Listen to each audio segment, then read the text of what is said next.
সৎ কাজের আদেশ করার জন্য রব্বুল আলামিন বলেছেন সবার আগে অন্যকে বলতে হবে না, নিজে বলে নিজে করে তারপরে অন্যকে বলা লাগবে, নিজে করা লাগবে। সন্তান থেকে শুরু করে আপনি আপনার বিবির দিকে তাকান, বিবিকে আগে পর্দানিশীন বানিয়ে দেন। আপনার কন্যাকে, আপনার মেয়েটাকে পর্দানিশীন বানানোর জন্য পিটাতে হবে না। আপনার স্ত্রী যদি পর্দানিশীন হয়ে যায়, আপনার স্ত্রীর দেখা দেখি সন্তানটাও পর্দানিশীন হয়ে যাবে। আমাকে আল্লাহ পাক একটি কন্যা সন্তান দান করেছেন, বলেন আলহামদুলিল্লাহ। অহংকারের জন্য বা লৌকিকতার জন্য বলছি না, কথাটা শেষ করলে বুঝতে পারবেন কেন বলছি। শিক্ষার জন্য বলি। দেখুন,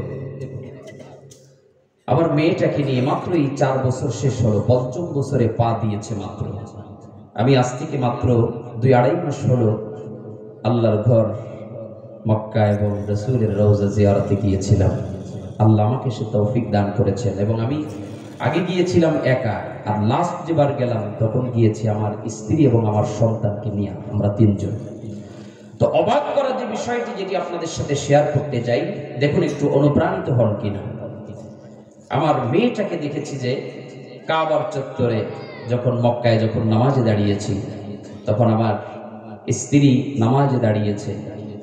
আমার মেয়েটাকে বলতে হয়নি, ও তো নামাজের কিছু বুঝেই না, বুঝে 4 বছর বয়স কি বুঝবে। আমি খুশিতে আত্মহারা হয়ে কান্না করে দিয়েছি।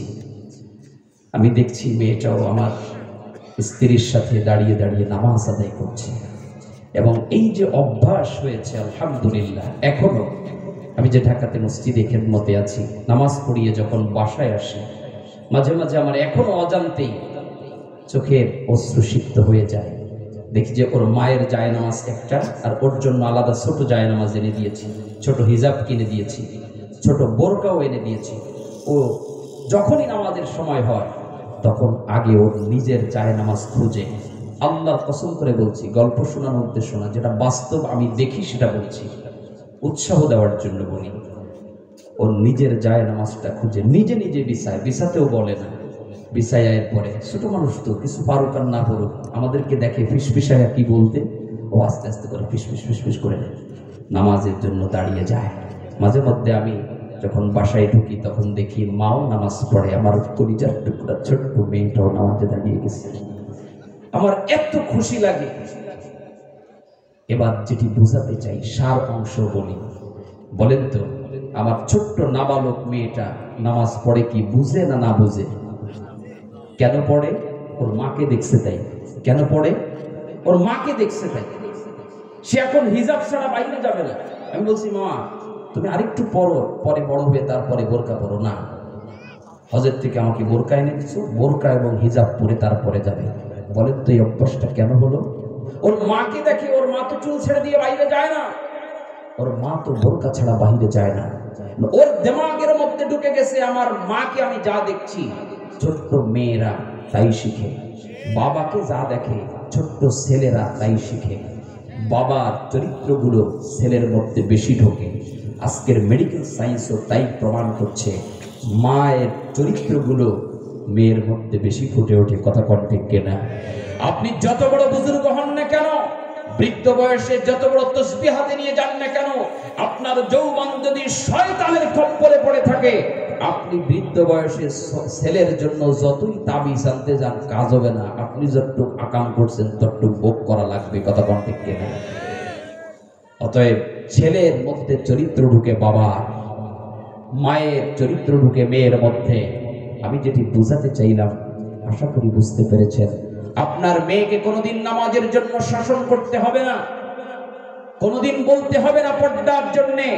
যেদিন আপনার বিবি পরিপূর্ণ নামাজি হয়ে যাবে, যেদিন আপনার বিবি পরিপূর্ণ খাস পর্দাশীল হয়ে যাবে, সেদিন আপনার মেয়েটা বুঝুক না বুঝুক মায়ের দেখা দেখি হলেও ইসলাম পালন করতে শিখে যাবে। কথা বলেন ঠিক কিনা? আপনি নিজে যদি ভালো হয়ে যান, আপনি নিজে যদি নামাজি হয়ে যান, আপনার সন্তানকে কোনোদিন নামাজের জন্য প্রহার করা লাগবে না। আপনি যখন মসজিদে যাবেন, আপনার দেখা দেখি আপনার ছোট্ট ছেলেটাও বলবে বাবা আমিও মসজিদে যাব, আপনার সাথে হাত ধরে ধরে মসজিদে চলে আসবে। কথা বলেন ঠিক কিনা? আমার প্রিয় ভাইয়েরা, তা'মুরুনা বিল মা'রুফ, আদেশ করার জন্য সর্বপ্রথম পরিবারের দিকে তাকান।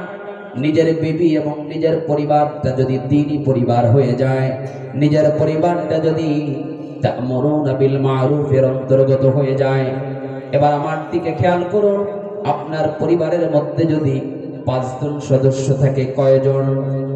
5 জন সদস্য থাকে। আপনি পুরুষ, আপনি পরিবারের কর্তা, অভিভাবক।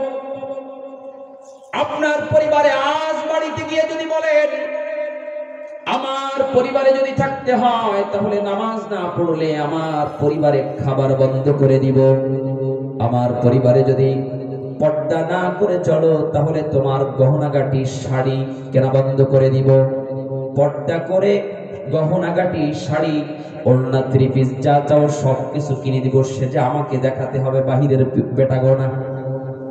এমন ভাবে করে যদি আপনি অর্ডার করে দেন, একজন পুরুষ যদি কর্তা হয়ে একটা পরিবারের দায়িত্ব নিয়ে নেয়, একটা পরিবারে যদি এভারেজ 5 জন সদস্য হয়ে যায়, তাহলে 100 লোক যদি পরিবারের 100 পরিবারের দায়িত্ব নেয়, কত লোক ভালো হয়ে যাবে?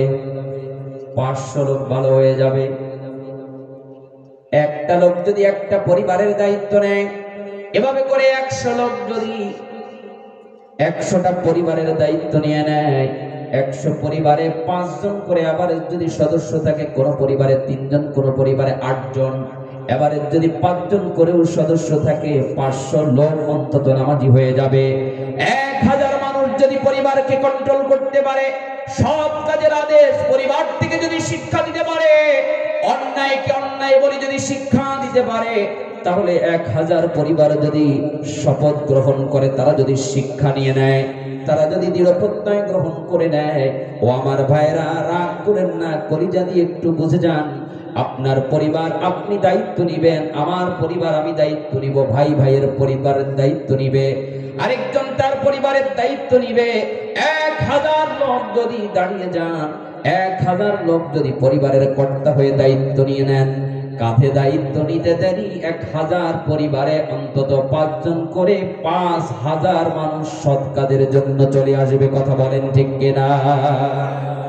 ওয়াতানহাউনা আনিল মুনকারি ওয়া তু'মিনুনা বিল্লাহ।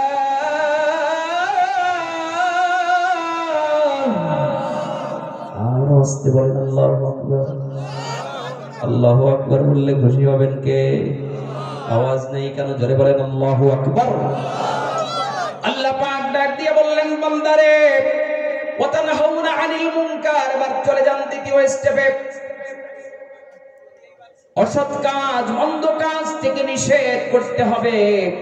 এই অসৎ কাজ, মন্দ কাজ থেকে নিষেধ করবেন আপনি কোন পদ্ধতিতে? স্তর আছে না নাই? কিছু ক্যাটাগরি আছে না নাই? স্তরগুলো এবার আল্লাহর নবীর হাদিস থেকে চলে যান। তাফসীরুল কোরআন মাহফিল, আমি যদি একটা কথা, আমার পরামর্শ, যদি আমার উপদেশ, আমার গল্প, আমার ওয়াজ যদি বানিয়ে বলি, এখানে আলেমরা আছে ধরে ফেলবে, ঠিক কিনা? ব্যাখ্যাও যদি নিতে হয়, চলে যান হাদিসের মধ্যে। আল্লাহর নবী, বিশ্ব নবী আমার স্তর 3টা বর্ণনা করছেন। কয়টা? আরো জোরে, 3টা। عن أبي سعيد الخدري رضي الله تعالى عنه قال سمعت رسول الله صلى الله عليه وسلم من رأى منكم منكرا فليغيره بيده فإن لم يستطع فبلسانه فإن لم يستطع فبقلبه وذلك أضعف الإيمان. جرب لدبك الله أكبر. حضرت أبو سعيد الخدري رضي الله تعالى عنه, আল্লাহর নবীর জলিলুল কদর সাহাবী, আল্লাহর নবীর জলিলুল কদর সাহাবী হযরত আবু সাঈদ খুদরি রাদিয়াল্লাহু তাআলা আনহু, তিনি বলেন, قال سمعت رسول الله صلى الله عليه وسلم, আমি আবু সাঈদ খুদরি আল্লাহর নবী, বিশ্ব নবী জনাবে মুহাম্মদুর রাসূলুল্লাহ সাল্লাল্লাহু আলাইহি ওয়াসাল্লামকে বলতে শুনেছি। অর্থাৎ কথাটা কে বলেছেন? আল্লাহর নবী। আমি বলতে শুনেছি, মাররা মিনকুম মুনকারা ফালিয়ুগাইয়িরহু বিয়াদিহি। আল্লাহর নবী, বিশ্ব নবী আমার বলেন, ও আমার উম্মতেরা, তোমরা যখন কোনো মন্দ কাজ দেখো, যখন কোনো অন্যায় কাজ দেখো, যখন কোনো অসৎ কাজ দেখো, যখন কোনো খারাপ কাজ দেখো, তখন তোমরা তিনটা পদ্ধতিতে সেই অন্যায় কাজ, মন্দ কাজকে বন্ধ করার জন্য ছুটে যাবা। এক নম্বরে হলো ফালিয়ুগাইয়িরহু বিয়াদিহি, তুমি তোমার হাত দ্বারা তা প্রতিহত করবে। কি দ্বারা? হাত দ্বারা। এই হাত দ্বারা প্রতিহত করবে মানে শুধুমাত্র হাত উঠায় থাবা মারবে? কথা বলে হাত দিয়ে মাইক দিবে?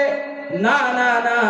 আমরা অনেক সময় বলি, এটা রাজনীতির ক্ষেত্রে বেশি ব্যবহার হয়, যে আমার ভাইজানের সাথে খুব হাত আছে, আমার অমুক এমপির সাথে খুব হাত আছে, আমার অমুক মন্ত্রীর সাথে খুব হাত আছে। বুঝে থাকলে বলেন এখানে হাত দ্বারা কি বোঝাচ্ছে? লিঙ্ক বোঝাচ্ছে। আমার অমুকের সাথে খুব সম্পর্ক ভালো, অমুকের সাথে আমার লাইন আছে, মানে কি?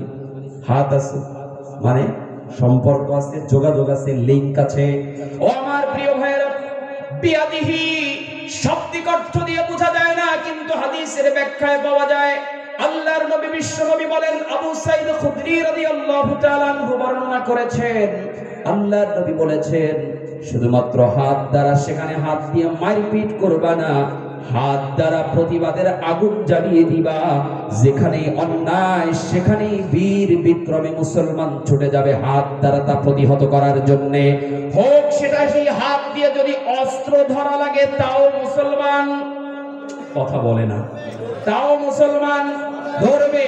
যদি কোনো অন্যায় জুলুমকারী নির্যাতনকারীর হাত মুসকে ভেঙে দিতে হয় তাও তারা দেবে। যদি এই হাত দ্বারা স্লোগানের আওয়াজ তুলতে হয় তাও তারা তুলবে। যদি এই হাত দ্বারা কলম দিয়ে লিখুনি লিখে লিখে তার প্রতিবাদ করতে হয় তাও তারা লিখবে। এই হাত দ্বারা শুধুমাত্র আমার ডান হাত আর বাম হাত নয় আমার প্রিয় ভাইরা, এই হাত দ্বারা যত শক্তি আছে শক্তির সর্বোচ্চটা বোঝানো হয়। সর্বোচ্চ শক্তি দ্বারা তুমি তোমার জায়গা থেকে প্রতিবাদ করে তুলবে। কথা বলেন ঠিক কিনা? অনেকে না বুঝে পাইকারি দরে ঠেলে, বলে যে আল্লাহর নবী কি এত যুদ্ধ জহাদ করছে নাকি? আরে করছে মানে জীবনের 27টা যুদ্ধে আল্লাহর নবী নিজের সেনাপতির দায়িত্ব পালন করেছেন। আল্লাহু আকবার। 27টা যুদ্ধে আল্লাহর নবী সেনাপতির দায়িত্ব পালন করেছেন। তুমি শুধুমাত্র আল্লাহর নবীর মিষ্টি কথা, মিষ্টি কালেমার দাওয়াতটা, মিষ্টি আচার আচরণটাই দেখলাম। আল্লাহর নবী শুধুমাত্র মসজিদে ইমামতি করেছে এটাই শুধু জানলা, এটাই শুধু বুঝলা। আল্লাহর নবী যে মদিনার প্রেসিডেন্ট হয়ে রাষ্ট্রীয়ভাবে কোরআনী শাসন প্রতিষ্ঠা করেছে এটা আর তুমি খোঁজ রাখলা না। কথা বলেন ঠিক কিনা? এজন্য আল্লাহর নবী যেমন মিষ্টি কথার দাওয়াত করেছেন, আবার ওই আল্লাহর নবীর হাত দিয়ে তরবারি নিয়ে রণাঙ্গনে ছুটিয়ে গেছেন। কথা বলেন ঠিক কিনা? যখন যা প্রয়োজন মুসলমান বীর বিক্রমে ফালিয়ুগাইয়িরহু বিয়াদিহি। আমি যদি ভুল বলে থাকি আমার কণ্ঠনালীকে কাটবেন যিনি, তিনি কে? আল্লাহ আমার কণ্ঠনালী কেটে দিবেন। আল্লাহর নবীর হাদিসকে মিলান এবং খুলে দেখুন। আল্লাহর নবী বলেছেন সর্বোচ্চ প্রতিবাদ গড়ে তুলতে হবে এই হাত দ্বারা, অর্থাৎ সর্বোচ্চ প্রতিবাদ গড়ে তোলো। এখান দিয়ে রাস্তা দিয়ে যাওয়ার সময় যদি দেখেন এমন ডিজে গান বাজতেছে যেই গানের কারণে মসজিদে নামাজ পড়তে বাধা, বাড়িতে শিশুরা ঘুমাতে কষ্ট, যেই গানের কারণে গভীর রজনীতে মা বোনেরা জিকির আজকার করতে কষ্ট, আমার বৃদ্ধ বাবাজিরা তাহাজ্জুদ পড়তে বিঘ্ন হয়, এখানে আর নরম কথা চলবে না। তাদের কাছে যদি গান মেলা বন্ধ করার জন্য যদি জিহাদ নামক প্রতিবাদের আগুন জ্বালিয়ে দিতে হয় তারপরও সেটাকে ওইখান থেকে বন্ধ করে দেওয়া লাগবে। কথা বলেন ঠিক কিনা?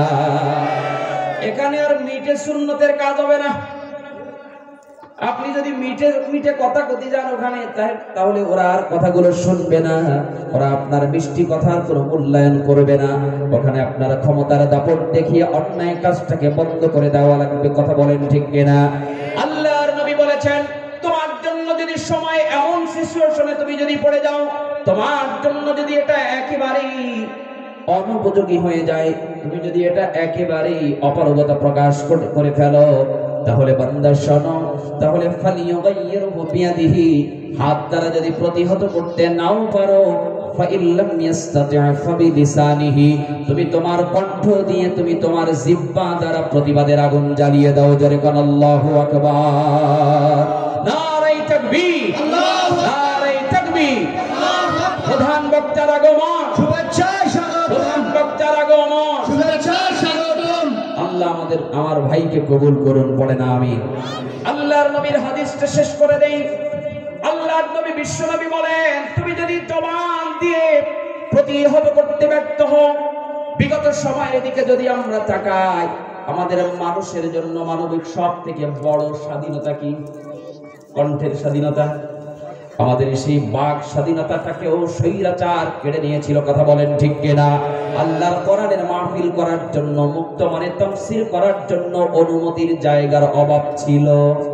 যারা বলেন ছিল, হাজার জায়গায় অনুমতি নিয়েও শেষ পর্যন্ত মাহফিল করা যায়নি। কেন? আল্লাহর কোরআন দিয়ে যখন কোরআনের আলোচনা করা হবে, তখন তার দুর্নীতি ফাঁস হয়ে যাবে, চোরের চোরামি ফাঁস হয়ে যাবে, দুর্নীতির দুর্নীতি প্রকাশ পেয়ে যাবে, তখন তার ব্যবসায় ভাটা পড়ে যাবে। কথা কোন ঠিক কিনা? এজন্য কোরআন থেকে তাফসীর করাটাকেও তারা প্রশ্রয় দেয় নাই। বাক স্বাধীনতা কেড়ে নিয়েছিল। অন্যায় তারা করবে, অন্যায়ের বিরুদ্ধে প্রতিবাদী একটা স্লোগান পর্যন্ত আমাদেরকে দিতে দেওয়া হয় নাই। কিন্তু আল্লাহ তাআলা, আল্লাহর হাবিব সাল্লাল্লাহু আলাইহি ওয়াসাল্লাম বলেছেন, ফাইল্লাম ইয়াস্তাতি' ফাবিলিসানিহি, যদি তোমার এখন কণ্ঠ স্বাধীন, তোমার জবান স্বাধীন, তোমার বাক স্বাধীনতা আছে, তুমি তোমার কণ্ঠ দিয়ে প্রতিবাদের আগুন জ্বালিয়ে চলো। আর যদি এমনটাও হয় তোমার হাত দ্বারা সর্বোচ্চ প্রতিবাদ করতে পারবা না, তুমি তোমার কণ্ঠ দ্বারা, জিহ্বা দ্বারা সর্বোচ্চ প্রতিবাদ করতে পারবা না, তাহলে আল্লাহর নবী বিশ্ব নবী বলেন, আবু সাঈদ খুদরি রাদিয়াল্লাহু তাআলা আনহু তিনি বর্ণনা করেছেন, আল্লাহর নবী বলেছেন, তাহলে ফাইল্লাম ইয়াস্তাতি' ফাবিকলবিহি, অন্তত অন্তরের মধ্যে শুধু ঘৃণা না, অন্তরের মধ্যে তুমি জল্পনা কল্পনা করো ওই অন্যায়টাকে কি করে বন্ধ করা যায়। মাথার মধ্যে অন্তত পক্ষে এতটুকু চিন্তা শক্তির যদি উদ্ভব হয়, ওয়াদালিকা আযআফুল ঈমান, আল্লাহর নবী বিশ্ব নবী বলেন, এটা হলো ঈমানের সর্বনিম্ন স্তর। তোমার কাছে যদি অন্যায় হয় আর তুমি মসজিদে বসে শুধু ইল্লাল্লাহর জিকির মেরে কেন গুতো, হাজার তারার তাসবিহ শুধুমাত্র জিকির আর আজকারে মশগুল হয়ে যাও, আর চিন্তা করো ওখানে যা হওয়ার হয়ে যাক, আমি তো আল্লাহর কাম করি, আছে না নাই? যা হওয়ার হয়ে যাক, আমি তো তাহাজ্জুদ গুজারি। যদি তোমার অন্যায়ের প্রতিবাদ করার জন্য অন্তরে একটু জল্পনা কল্পনা যদি না জাগে, আল্লাহর কসম, আল্লাহর কসম, আল্লাহর কসম করে বলি, আল্লাহর নবীর হাদিস সত্য না মিথ্যা? আল্লাহর নবীর হাদিসকে যদি সত্য মনে করো, আল্লাহর কসম করে বলি, আল্লাহর নবীর কথা অনুযায়ী তোমার মধ্যে যত বড় তাহাজ্জুদ গুজারি আল্লাহওয়ালা ভাব দেখাও না কেন, তুমি টাটকা কাফের, মুনাফিক। মুনাফিক না বরং কাফেরও বলা যাবে এই হাদিসের দলিল দিয়ে, কারণ তোমার মধ্যে ঈমান নাই। ঈমান ওয়াদালিকা দুআফুল ঈমান, এটা যদি ঈমানের সর্বনিম্ন স্তর হয়, তার মানে এখান থেকে নিচে নামলেই ঈমানের বর্ডার শেষ। আমরা কি ঈমানদার হতে চাই কি চাই না? পেছনে যারা বলেন নাই আপনারাও বলেন, সবাই কি চাই কি চাই না? এবার দুইটা আয়াতে কারিমা মিলান। প্রথম আয়াত সূরাতু আলে ইমরান 104, সর্বশেষ বলছেন আল্লাহ, ওয়া উলাইকা হুমুল মুফলিহুন। আমরা কি আসলে সফল কাম হতে চাই কিনা? সবাই আওয়াজ করে বলেন, সফল কাম হতে চাই কিনা? যদি সফল কাম হতে চাই, তারপরে সূরা আলে ইমরানের 110 নম্বর আয়াতে কারিমা মিলান। আমরা কি শ্রেষ্ঠ জাতি হতে চাই কিনা? এবার বলেন, শ্রেষ্ঠ জাতি হতে চাই? সবাই বলেন চাই। শ্রেষ্ঠ জাতি যদি হতে চাই, আর আল্লাহ তাআলার কোরআনের ভাষ্য অনুযায়ী আমরা যদি সফল কাম হতে চাই, নবীজির তেলাওয়াতকৃত হাদিস অনুযায়ী আমরা যদি অন্তত বেঈমান হতে না চাই, তাহলে আমাদের ঈমান বাঁচানোর তাকিদে, ঈমান রক্ষা করার লক্ষ্যে হলেও অন্যায় যেখানে হবে প্রতিবাদের আগুন মশাল চালিয়ে তুলতে হবে। রাজি আছেন না নাই? অন্যায় যেখানে হবে সেখানে প্রতিবাদ গড়ে তুলতে রাজি আছেন না নাই? সর্বোচ্চ দিয়ে প্রতিবাদ করে আমাদেরকে আল্লাহ তাআলা আমাদেরকে আল্লাহ তাআলা অন্যায়ের পথ থেকে বেরিয়ে ন্যায়ের পথে আল্লাহ কবুল করে নিন। ন্যায় নিষ্ঠার পথ যেন বাংলার জমিনের জন্য আল্লাহ উন্মুক্ত করে দেন। ন্যায়ের কিতাব, ন্যায় ইনসাফের গ্রন্থ, মহাগ্রন্থ আল কোরআনুল কারীমের শাসন যেন এই দুই চোখ দিয়ে আমাদেরকে দেখে যাওয়ার তৌফিক দান করেন। পড়েন আল্লাহুম্মা আমিন। ওয়া আখিরু দাওয়ানা আনিল হামদুলিল্লাহি রাব্বিল আলামিন। ওয়াসসালামু আলাইকুম ওয়া রাহমাতুল্লাহ।